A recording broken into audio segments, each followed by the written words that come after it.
وقف اس ایک لفظ میں صدیوں کی تاریخ پوشیدہ ہے، ساتھ ہی ایک ایسا خزانہ بھی جو کسی کے بھی ہوش اڑا دے۔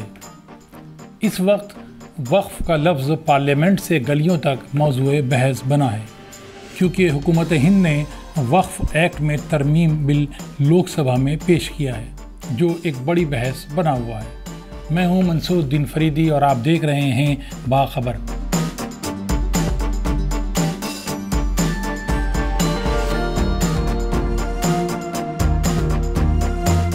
بات کریں گے وقف کی اور وقف بورڈ کی اور وقف ایکٹ کی۔ وقف نامی خزانہ کا اندازہ اس سے لگایا جا سکتا ہے کہ ملک کی فوج اور ہندوستانی ریلوے کے بعد وقف ہندوستان کا تیسرا سب سے بڑا زمیندار ہے۔ وقف بورڈ اس وقت ہندوستان بھر میں 9,40,000 ایکڑ پر پھیلی ہوئی 8,70,000 جائیدادوں کو کنٹرول کرتا ہے، جس کی قیمت کا اندازہ 1,20,000 کروڑ کا ہے۔ ان میں سے 8,72,321 غیر منقولہ اور 11,713 غیر منقولہ جائیدادیں ہیں۔ وقف جائیدادوں کے معاملے میں اتر پردیش سر فہرست ہے، مغربی بنگال دوسرے نمبر پر ہے اور پنجاب تیسرے نمبر پر ہے۔ اب حکومت نے وقف ترمیمی بل ایکٹ پیش کیا ہے۔ اس میں کئی تبدیلیاں ہیں اور یہ بل پیش کیا جا چکا ہے۔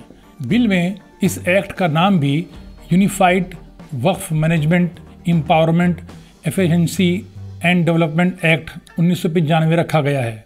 ساتھ ہی اس میں مسلم خواتین اور غیر مسلموں کی نمائندگی کو یقین بنانا بھی شامل ہے۔ نئے بل کے ساتھ حکومت نے وقف بورڈز کے اختیارات کو محدود کر دیا ہے۔ سپریم کورٹ کے ریٹائرڈ جج سے ہائی کورٹ کے ریٹائرڈ چیف جسٹس اور مجسٹریٹ سے لے کر مختلف میدانوں کے ماہر پروفیشنلز کا فیصلے سازی میں اہم رول ہوگا۔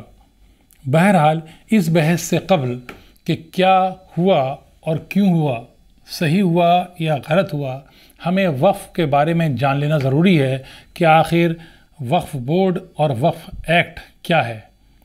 وقف کا مطلب کیا ہے؟ کسی جائیداد کو کار خیر کے لیے اللہ کے نام پہ کرنا۔ اسلام میں اس کا مطلب خاص طور پہ مذہبی یا خیراتی مقاصد کے لیے وقف کی گئی جائیداد ہے۔ ان میں مسجدیں، مدارس، قبرستان، عیدگاہیں، مقبرے وغیرہ شامل ہوتے ہیں۔ ان جائیدادوں کی دیکھ ریکھ کرتا ہے وقف بورڈ۔ ہندوستان میں پہلی بار 1954 میں وقف بورڈ ایکٹ بنایا گیا تھا، تاہم بعد میں اسے منسوخ کر دیا گیا تھا۔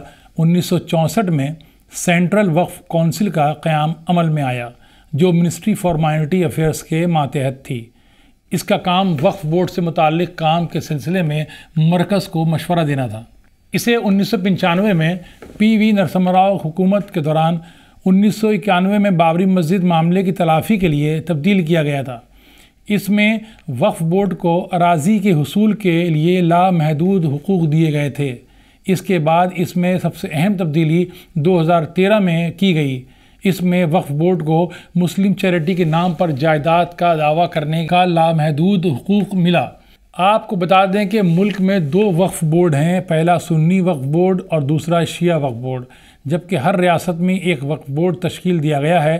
ملک میں ایک سینٹرل وقف بورڈ اور 32 اسٹیٹ بورڈز ہیں۔ اب بات کرتے ہیں وقف بورڈز کے اختیارات کی۔ وقف ایکٹ 1995 کی دفعہ 40 کے مطابق ریاستی وقف بورڈ کو کسی بھی ایسے سوال کا فیصلہ کرنے کا اختیار حاصل ہے کہ کیا کوئی خاص جائیداد وقف جائیداد ہے یا نہیں، یا وقف سنی وقف ہے یا شیعہ وقف۔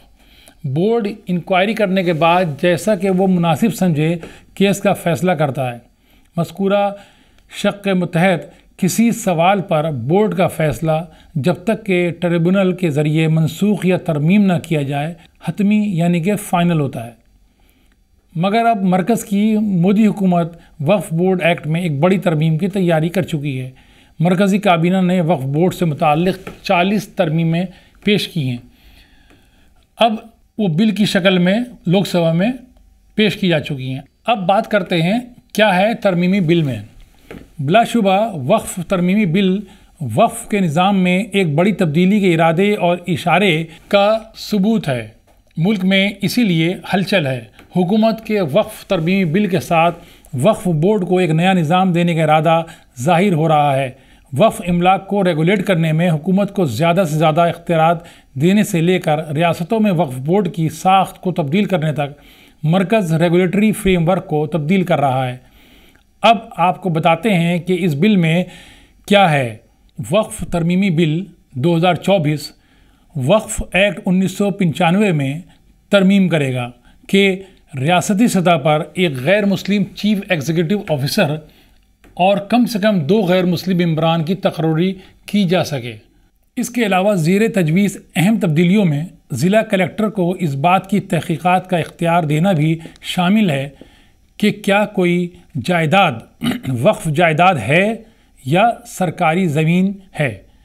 وقف املاک کا تعین کیسے کیا جائے گا، اس بارے میں بھی اس بل میں وضاحت کی گئی ہے۔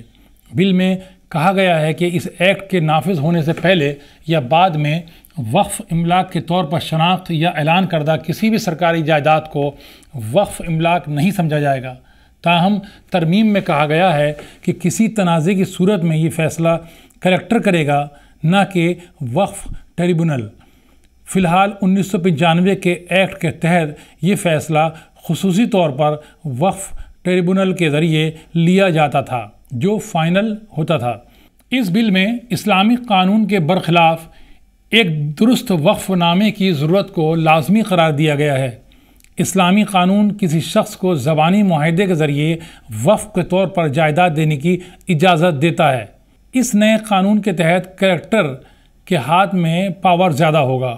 بل میں کہا گیا ہے کہ اگر کلیکٹر یہ طے کرتا ہے کہ جائیداد سرکاری ملکیت ہے تو وہ ریونیو کی ریکارڈ میں ضروری تصحیح کرے گا۔ اس سلسلے میں ریاستی حکومت کو رپورٹ پیش کرے گا۔ اس کا مطلب یہ ہے کہ جب تک حکومت اس مسئلے پر کوئی فیصلہ نہیں لیتی تب تک متنازع اراضی پر وقف کا کنٹرول نہیں ہو سکتا۔ اس بل کے مطابق سینٹرل وقف کونسل میں شامل ممبران پارلیمنٹ کے لیے مسلمان ہونا لازمی نہیں ہوگا۔ بل کا مقصد مرکزی وقف کونسل کے قیام اور تشکیل کے لیے 3 ممبران پارلیمنٹ، جن میں 2 لوک سبھا کے اور 1 راجیہ سبھا کے ہوں گے، ان کی تقرری کا اختیار ہوگا۔ ان کے مسلمان ہونے کی ضرورت کے بغیر یہ فیصلہ کیا جا سکتا ہے۔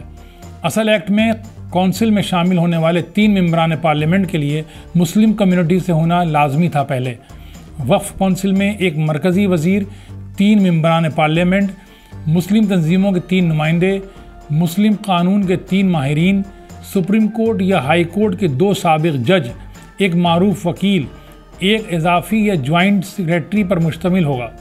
حکومت ہند کے سیکریٹری کے ساتھ اس میں 2 خواتین بھی لازمی طور پر شریک ہوں گی۔ تو یہ ہے قصہ وقف کا، وقف ایکٹ کا اور اس نئے بل کا۔